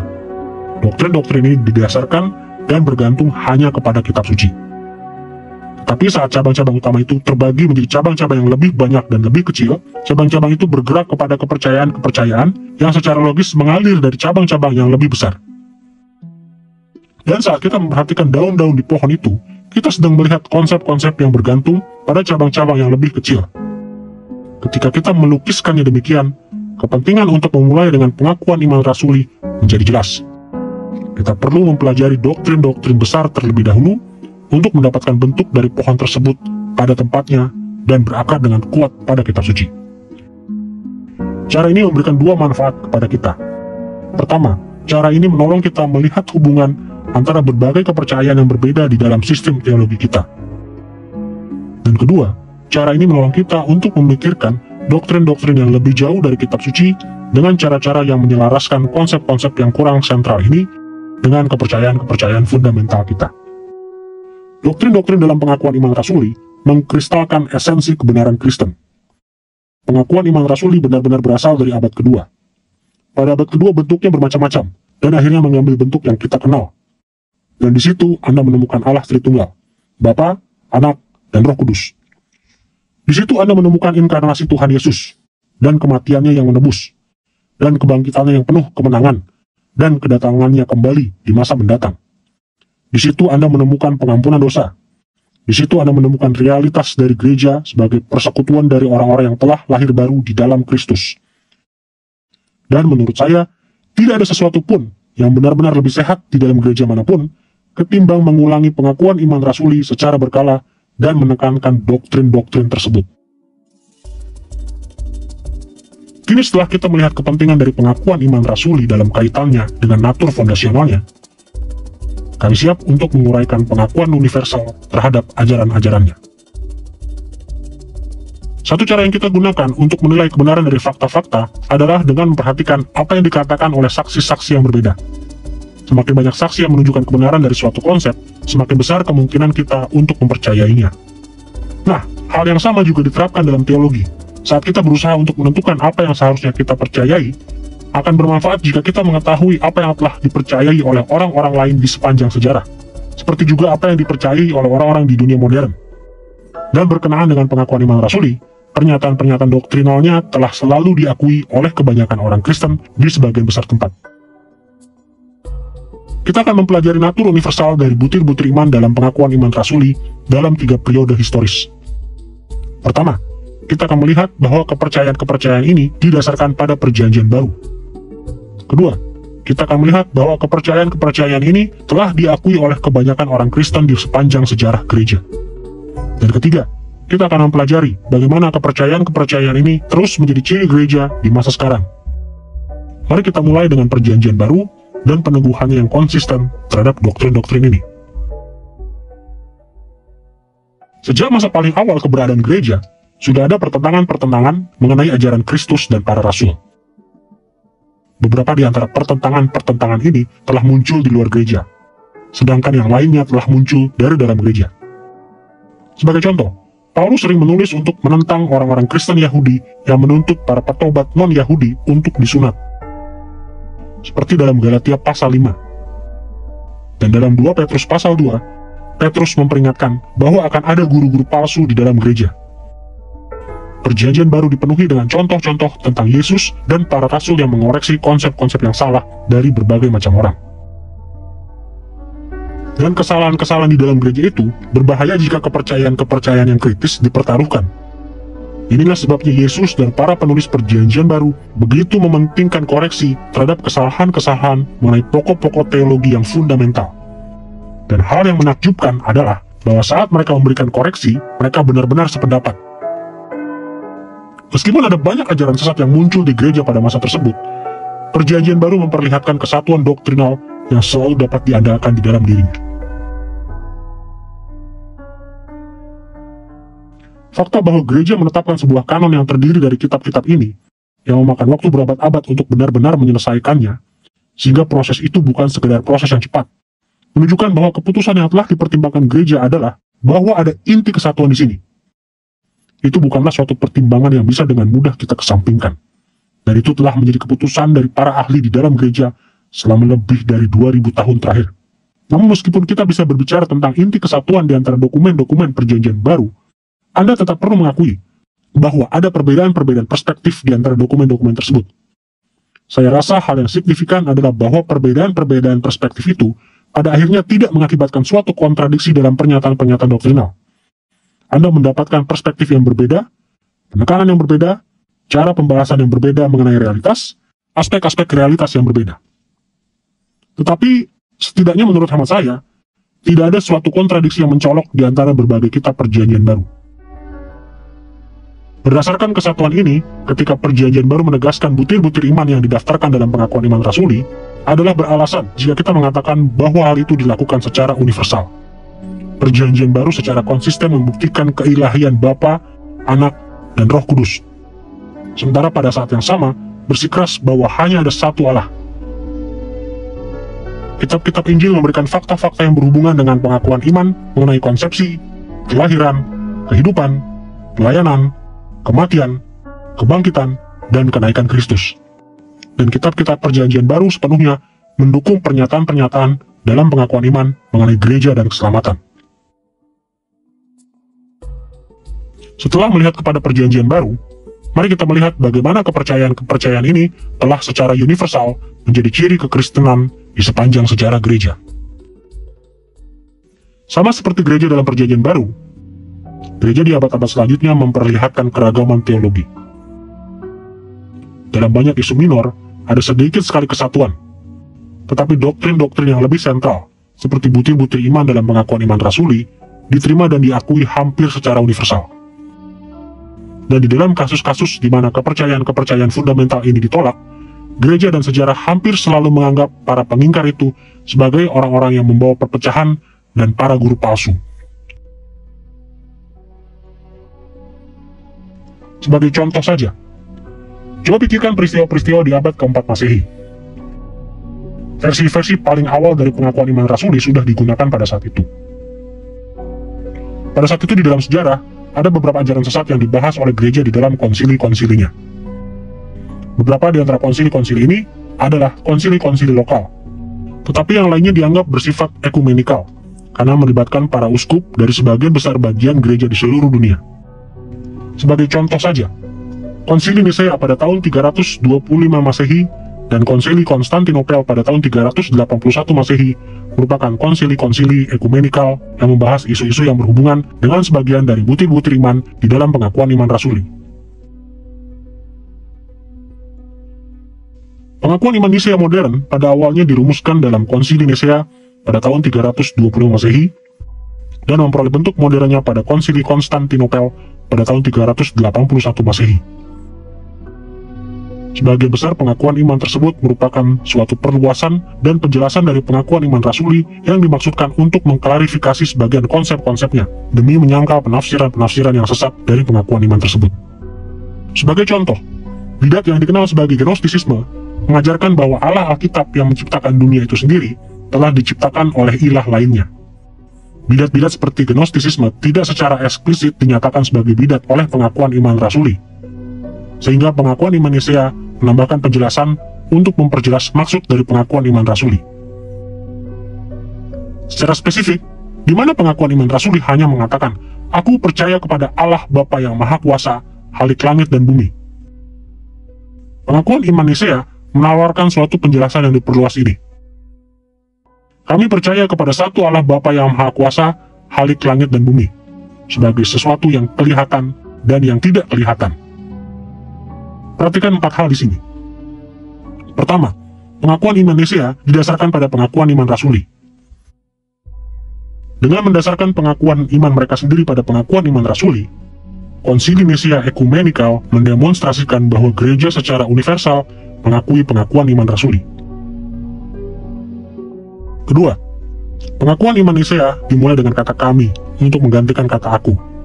Jika pengakuan iman rasuli telah dimaksudkan untuk menjadi pengakuan iman pribadi pada saat baptisan, pengakuan iman Nisea merupakan suatu pernyataan bahwa gereja secara universal dan secara kolektif mengesahkan doktrin-doktrin yang sama ini. Ketiga, pengakuan iman Nisea menawarkan suatu klarifikasi dengan menambahkan kata satu di depan kata Allah. Ini menjadikan eksplisit apa yang telah diimplikasikan oleh pengakuan iman rasuli, bahwa hanya ada satu Allah. Dan keempat, pengakuan iman Nisea menawarkan klarifikasi bahwa Allah menciptakan segala sesuatu, termasuk hal-hal yang tidak kelihatan, seperti roh-roh. Klarifikasi ini menegaskan bahwa Allah sendiri tidak diciptakan. Sekali lagi, pokok pikiran ini bersifat implisit di dalam pengakuan iman rasuli, sehingga pengakuan iman Nisea semata-mata menjelaskan maksudnya. Jenis-jenis pengakuan dan klarifikasi seperti ini terus diberikan oleh konsili-konsili lain dan para teolog selama berabad-abad. Kadangkala, keputusan-keputusan dari konsili-konsili tidak diterima oleh semua gereja. Satu konsili akan mengecam pandangan-pandangan dari beberapa gereja. Konsili lainnya akan mengecam pandangan dari gereja-gereja lainnya. Tetapi di dalam sebagian besar kasus, gereja-gereja dari kedua belah pihak yang terlibat dalam kontroversi ini tetap mengakui prinsip-prinsip dasar dari pengakuan iman rasuli. Karena alasan ini, pengakuan iman rasuli telah secara umum dipandang sebagai pernyataan yang paling mendasar dan paling ekumenikal dari iman Kristen. Hanya pengakuan iman Nisea yang telah hampir menyamai pengakuan iman rasuli dalam hal penerimaan ekumenikal di sepanjang sejarah. Tetapi pengakuan iman Nisea tidaklah sesederhana pengakuan iman rasuli. Di dalamnya terdapat beberapa pernyataan teologis yang seringkali disalah mengerti bahkan oleh para teolog. Karena alasan inilah, kami telah memilih pengakuan iman rasuli sebagai fondasi untuk studi mengenai dasar-dasar kepercayaan yang sentral dari iman Kristen ini. Sejauh ini kami telah menunjukkan kesesuaian universal antara perjanjian baru dengan pengakuan iman rasuli, dan menyebutkan penerimaan atas doktrin-doktrinnya di sepanjang sejarah gereja. Kini kami siap untuk membahas masa sekarang, dengan menjelaskan bahwa kepercayaan-kepercayaan yang sama ini masih menjadi ciri gereja Kristen. Di dalam setiap zaman, guru-guru palsu telah menyangkali kepercayaan-kepercayaan dasar yang telah dipegang oleh gereja selama berabad-abad. Di dalam dunia modern, bidat-bidat seperti saksi-saksi Yehova dan kaum Mormon menganggap diri mereka Kristen karena mereka menerima Alkitab dan berusaha untuk mengikut Kristus dengan cara tertentu. Tetapi mereka tidak benar-benar Kristen karena mereka menyangkal kepercayaan-kepercayaan dasar yang telah mendefinisikan batas-batas kekristenan selama 2000 tahun. Kepercayaan yang bisa ditemukan dalam butir-butir iman dalam pengakuan iman rasuli. Bahkan, beberapa gereja yang tidak dianggap sebagai bidat menyangkali ajaran-ajaran dasar yang serupa. Seperti juga beberapa guru tertentu dalam gereja-gereja Kristen. Tetapi kalau begitu banyak orang yang menolak doktrin-doktrin yang didasarkan dalam pengakuan iman rasuli, bagaimana kita bisa mengatakan bahwa pengakuan iman itu secara universal mencirikan gereja masa kini? Nah, jawabannya terdiri dari dua bagian. Di satu sisi, mayoritas yang sangat besar dari gereja-gereja yang menyebut dirinya Kristen mengakui doktrin-doktrin ini. Doktrin-doktrin ini diajarkan dan dipercayai oleh berbagai kelompok orang-orang Protestan konservatif, termasuk kaum Baptis, kaum Metodis, kaum Lutheran, kaum Anglikan, kaum Presbyterian, dan seterusnya.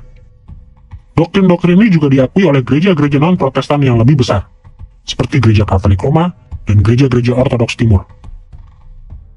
Di samping itu, gereja-gereja yang menyangkal doktrin-doktrin ini mungkin tidak seharusnya disebut Kristen. Meskipun mereka menerima Alkitab dan mengaku sebagai pengikut Kristus, mereka tidak benar-benar menerima ajaran kitab suci atau ajaran-ajaran gereja historis. Dan karena alasan ini, mereka tidak benar-benar Kristen.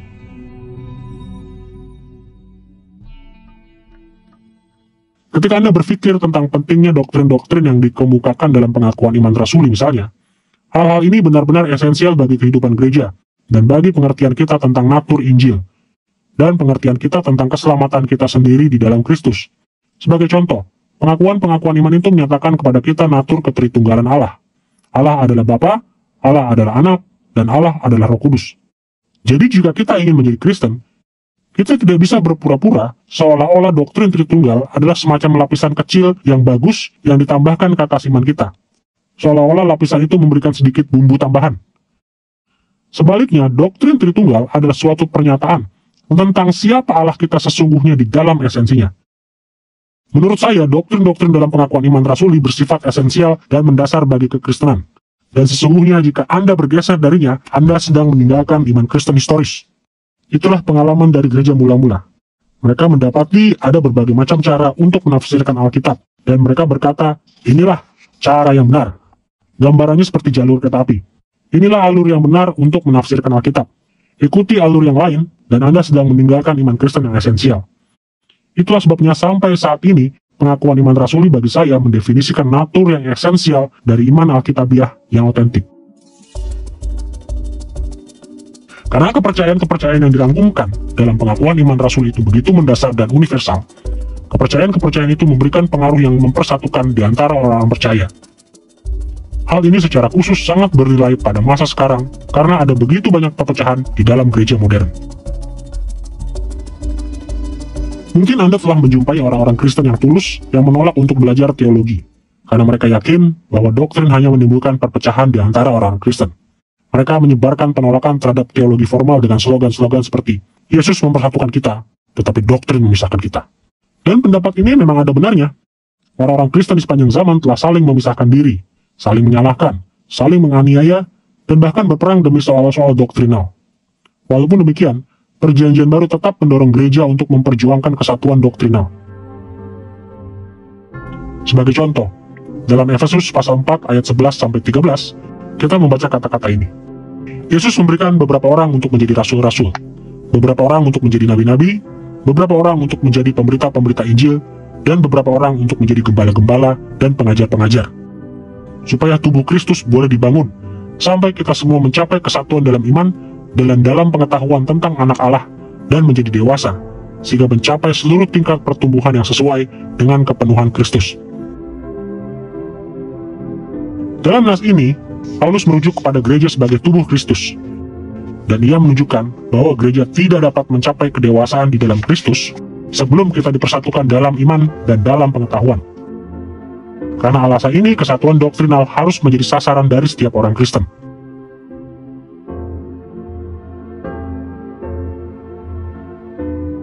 Tentu saja banyak aspek lain dari kehidupan Kristen kita harus mempengaruhi pembelajaran doktrinal kita.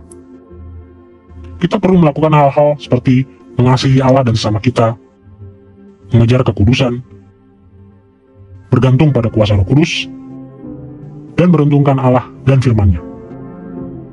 Ketika kita hanya berfokus pada doktrin dan mengabaikan perkara-perkara lainnya, kita seringkali benar-benar tersesat. Seperti peringatan Rasul Paulus dalam 1 Korintus 13 ayat 2. Jika aku dapat menyelami segala misteri dan segala pengetahuan, tetapi tidak mempunyai kasih, aku sama sekali tidak berguna. Seperti yang ditunjukkan oleh ayat ini dan banyak ayat lainnya, memperoleh pengetahuan teologis itu penting, tetapi itu bukanlah kebaikan tertinggi dari iman Kristen. Salah satu cara yang paling efektif untuk menghindari konsekuensi yang destruktif dari kontroversi teologis adalah dengan bergembira dalam kesatuan doktrinal yang kita miliki bersama dengan semua pengikut Kristus di seluruh dunia. Ketika kita menyeimbangkan kepedulian kita terhadap detail-detail teologi dengan suatu kepedulian yang tepat terhadap kesatuan, doktrin sesungguhnya bisa mempersatukan kita dan bukan memecah belah kita. Gereja Yesus Kristus pada masa kini cukup peduli pada kesatuan. Kita memiliki begitu banyak denominasi dan sudut-sudut pandang yang berbeda mengenai Roh Kudus, mengenai wanita, mengenai baptisan. Namun tampaknya sekarang ini, di abad ke-21, kita lebih mementingkan persatuan berdasarkan aksi, menjangkau dunia, ketimbang berdasarkan kebenaran. Sungguh menarik bahwa ketika Tuhan kita Yesus dan juga Rasul Paulus berpikir tentang kesatuan, saya sedang berpikir tentang Injil Yohanes pasal 17 dan Efesus pasal 4.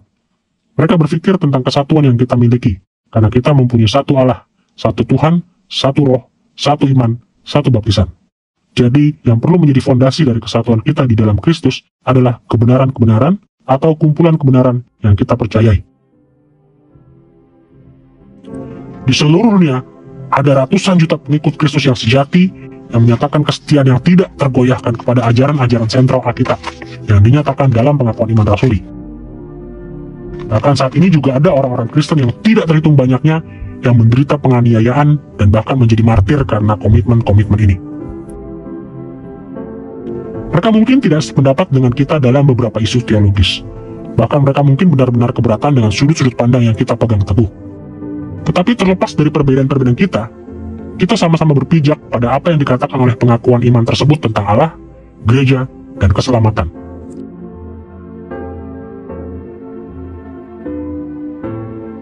Ingatlah doa Yesus untuk gereja dalam Yohanes pasal 17 ayat 23. Kiranya mereka dibawa kepada kesatuan yang sempurna, agar dunia tahu bahwa Engkau yang telah mengutus aku dan telah mengasihi mereka, sama seperti Engkau telah mengasihi aku. Perhatikan kata-kata Yesus, bahwa kesatuan di dalam gereja adalah bukti bahwa Ia telah diutus oleh Bapa. Ketika kita berdiri bahu-membahu dengan para pengikut Kristus yang lain, dengan menekankan kesamaan teologis yang kita miliki, kita bersaksi kepada dunia bahwa Injil itu benar, dan hal ini memberikan kuasa kepada penginjilan kita. Setelah mendefinisikan Injil dan menyetujui dasar pijakan dari Injil, saya rasa satu cara yang bisa kita lakukan untuk memperjuangkan kesatuan dan kebenaran adalah dengan mengatakan bahwa kita begitu mementingkan kesatuan yang kita miliki di dalam Injil, sehingga kita akan memperjuangkan kesatuan di antara kita dalam kehidupan dan pelayanan. Sedemikian rupa sehingga kita tidak meminta kepada satu sama lain untuk melepaskan keyakinan-keyakinan kita akan kebenaran. Tetapi kita sesungguhnya merayakan, bahkan bidang-bidang yang menjadi perbedaan di antara kita. Kita menyikapi perbedaan di antara kita dengan sikap hormat. Kita menyikapi perbedaan di antara kita dengan cerdik. kita menyikapi perbedaan di antara kita dengan kasih, tetapi kita mencari hal-hal di antara kita yang di dalamnya kita bisa sama-sama bersukacita pada level kebenaran dan keyakinan. Dan kita merayakan hal-hal itu sampai batas tertentu, supaya kesatuan itu dinikmati, dan supaya kita bisa memiliki perbedaan-perbedaan yang sah, yang sesuai dengan hati nurani dalam bidang-bidang lain dari keyakinan-keyakinan teologis kita. Pengakuan iman rasuli dapat menolong orang-orang Kristen di mana-mana untuk membedakan antara kepercayaan-kepercayaan yang esensial dengan kepercayaan-kepercayaan yang memiliki kepentingan yang bersifat sekunder. Saat kita menekankan pengakuan iman ini dalam kehidupan pribadi kita dan di dalam kehidupan gereja secara bersama, kita akan menemukan bahwa teologi tidak harus menimbulkan perpecahan di antara kita. Sebaliknya, kita akan mendapati diri kita bersatu dengan para hamba Kristus lainnya yang setia. Dan dengan cara itu, menggenapi visi pribadi Yesus bagi gerejanya. Dalam pelajaran ini, yang memperkenalkan butir-butir iman dari pengakuan iman rasuli, kami telah berbicara tentang sejarah pengakuan iman ini dari segi perkembangan dan tujuannya. Kami telah menyediakan suatu ikhtisar dari doktrin-doktrinnya mengenai Allah, gereja, dan keselamatan. Dan kami telah menyebutkan kepentingan dari butir-butir imannya dari segi naturnya yang bersifat fondasional, universal, dan mempersatukan. Pengakuan iman rasuli adalah suatu dokumen historis yang amat sangat penting, yang telah merangkumkan kepercayaan-kepercayaan sentral kekristenan selama beratus-ratus tahun. Bahkan pada masa sekarang ini, pengakuan iman rasuli terus menawarkan suatu titik tolak yang mempersatukan bagi para teolog Kristen di dalam setiap denominasi. Di dalam pelajaran-pelajaran berikutnya dalam seri ini, kita akan mempelajari butir-butir iman dalam pengakuan iman rasuli secara lebih mendetail, untuk melihat bagaimana butir-butir tersebut mewakili kebenaran-kebenaran kitab suci yang mempersatukan ajaran Kristen di seluruh dunia.